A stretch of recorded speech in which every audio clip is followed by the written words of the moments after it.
second. Hit it, baby girl. We've got tips and recipes for healthy living. So for fun and inspiration, come and join us in the raw food world. Welcome, everybody. This is Matt Monarch with the Raw Food World TV show coming at you live, seriously live, in Vilcabamba, Ecuador.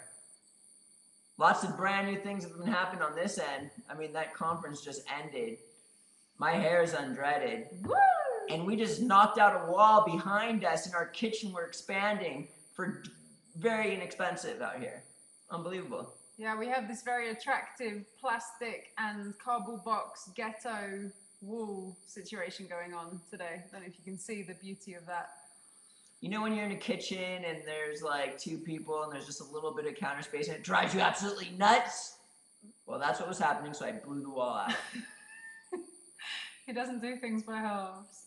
And there's other fun things going on our property that we're going to show them soon with our big wall, and we're gates being created, and we even created some sort of tomato and grape shibbles. Yeah, we have little trellises for grapes, and we have been creating a kind of frame to make a little kind of greenhouse structure over the tomatoes.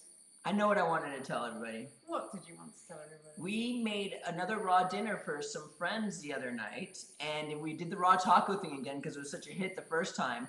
And we knew our guests would like some raw chocolate, so we made two types of puddings. We made a raw chocolate pudding and a vanilla pudding. And we made the raw chocolate pudding for them and the vanilla pudding for us because we don't eat much raw chocolate. But seriously, I wanted to join in the party, and I seriously probably had a teaspoon of chocolate. I was obliterated.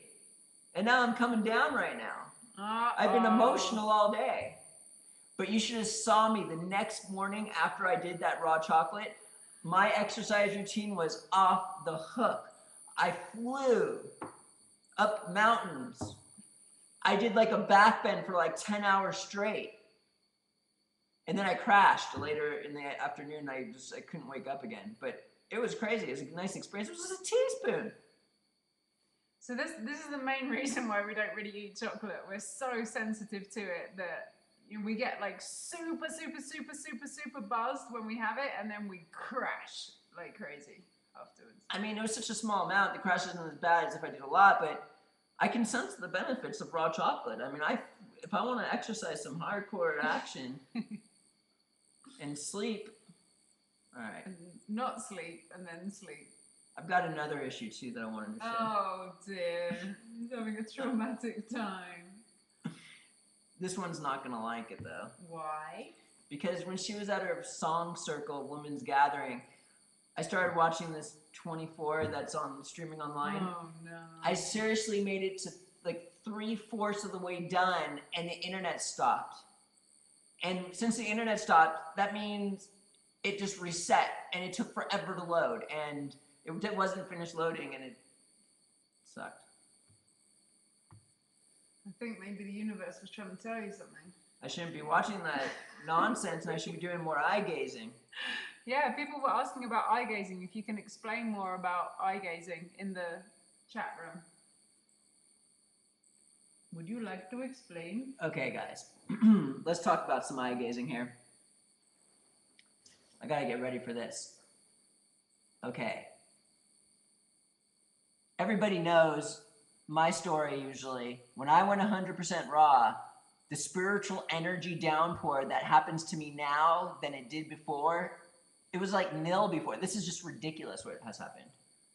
And that over the years, from doing like, exploring all this energy and third eye and doing mass meditation and stuff like that, I've acquired some abilities that every one of us has.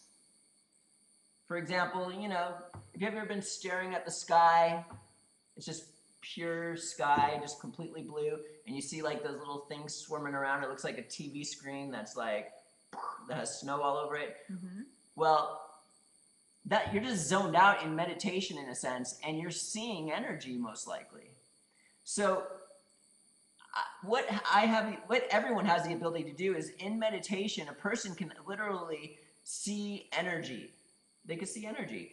And eye gazing is a meditation technique. And what I do when I eye gaze with someone, I look at them straight in the eye, they look at right in my pupil and they just don't waver whatsoever. And I just go right into that space of meditation and seeing energy. And it kind of enables the other person to do the same. Actually, every time I've ever done it with somebody, they've actually report seeing energy in some way or another. When we were dealing with the David Raw Food Drug Driver, it happened immediately, and I could kind of sense how quickly it happens with the other person because we're just both seeing energy. And when someone is like, when the other person's nervous and stuff like that, I sense that. But when they fall in, I fall in deeper. It's quite interesting. But what it is if you eye gazing is when you and another person stare at each other in the eye. You look right into their pupil with no unwavering. You could do it with anybody, and you don't need someone who can see energy. You guys could probably do it yourselves without a problem. Many people have reported to do this. And you just stare into their pupil. And this is such an easy meditation because you're kind of bouncing off another person like a reflection. And what happens is the longer you do it, the deeper you go, and the more you fall into this, and then you start to see energy.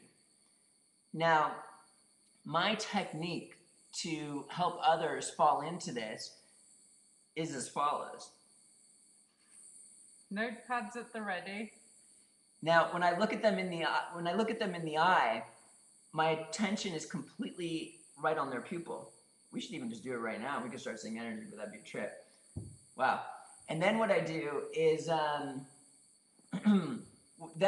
when I do this, you can kind of have like a second attention. Like you could be staring at someone in the eye, their pupil, and with total attention. But also you can kind of sense like what your thoughts are, what you're feeling, if there's any negative energies, which I talked about in my last newsletter, or positive energies. And what I do is I put my full attention onto their pupil while I take my secondary attention and kind of search my energetic structure for any negative energies. And I kind of like do the same thing. Like I look right into their pupil while at the same time looking at my energy within inside my body, kind of like healing and dissipating, or just staring at the love or whatever's going on.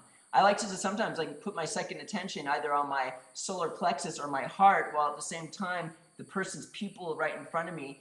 And this throws me deep into meditation where I see energy because I'm like putting total focus, awareness, and attention to both of these things at the same time. I'm in complete meditation. And when I do this, the other person who's just looking at my eyeball doesn't even need to do that secondary attention. It just throws them in to this deep awareness for some reason. It's kind of like Shaktipat, where I'm kind of being an aid in helping them do that. Yummers. I'd like to say a bit about eye gazing. Yeah, please. When I was a child, I used to eye gaze with myself in the mirror, and I didn't realize at the time what I was doing.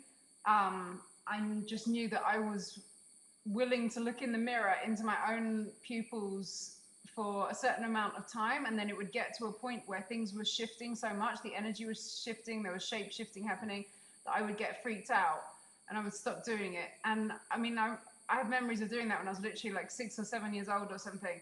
And I later learned in life that this is something apparently that a lot of Wiccas do, like white witches or whatever you want to call them, like power women.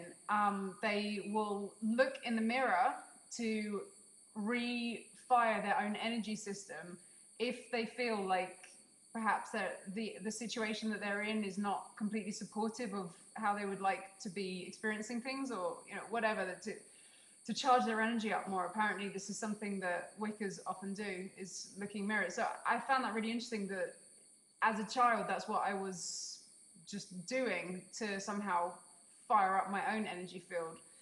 And then as I got into a raw food path, I became more and more excited to connect with people like that again, because for many years I hadn't wanted to make even eye contact with people. So as I was kind of awakening through my raw food path, I started to want to make eye contact with people more, and this became one of my main joys in life, was doing eye gazing. I think we should do a part 2 on this, because we're running out of time, and we got Angela Sex Monarch, the Wicker, and Matt Monarch, and we'll see you again tomorrow at the Raw Food World TV show. Thanks for joining us. See you again at the Raw Food World. Ding!